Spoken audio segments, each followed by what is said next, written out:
Ivica i Marica.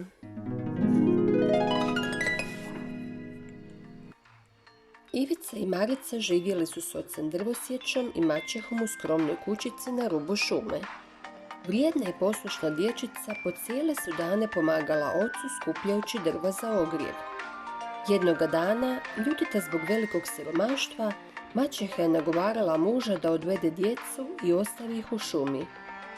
Drvosjeća je isprva odbijao, ali je na kraju ipak popustio.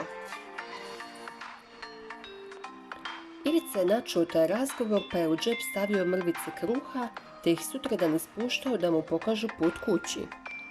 No ptičice su pojele mrvice, a on i Marica izgubili su se u mračnoj šumi. Bilo ih je strah i bili su veoma gladni. Ipak, ujutro ih je šumski put doveo do tajanstvene kućice. Gladnoj dječici kućica je izgledala kao ostvarenje snova. Krov je bio od čokolade i kolača, a vrata i prozori od bombona.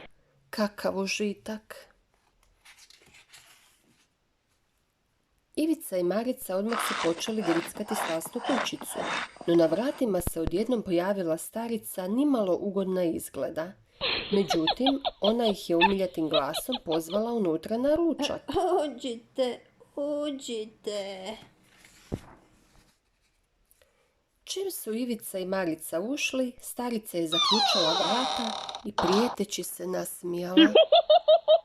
Odmah je zgrabila Ivicu i strpala ga u kavez, a Marici naložila da pospremi kućicu i skuha ručak. Bila je to opasna vještica.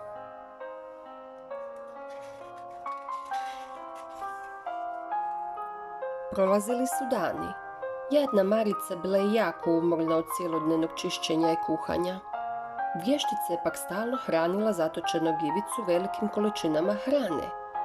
Htjela je da se dobro udeblja kako bi ga skuhala i pojela. Marica je bila očajna jer nije znala kako pomoći bratu. Vještica je svakog dana tražila Ivicu da joj pruži prst kako bi provjerila je li se dovoljno udebljao. No lukavi Ivica je slabovidnoj vještici umjesto prsta uvijek pružao kost.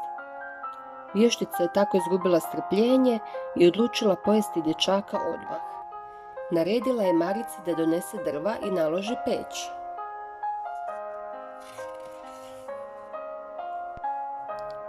Kada se vještica približila peći, Marica joj je vješto ukrala ključ od kaveza i oslobodila Ivicu. On je hrabro iskočio iz kaveza i svom snagom gurnuo zlu vješticu u peć. Brat i sestra bili su spašeni.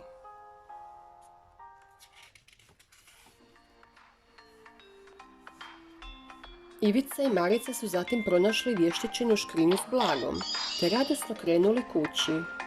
Iako nisu znali put, imali su sreće jer su naišli na velikog bijelog labuda, koji im je rekao da se maćeha pokajala što ih je otjerala, te ih s drvosjećom traži po cijeloj šumi. Kakvo li je veselje nastalo kada su se Ivica i Marica vratili kući s blagom.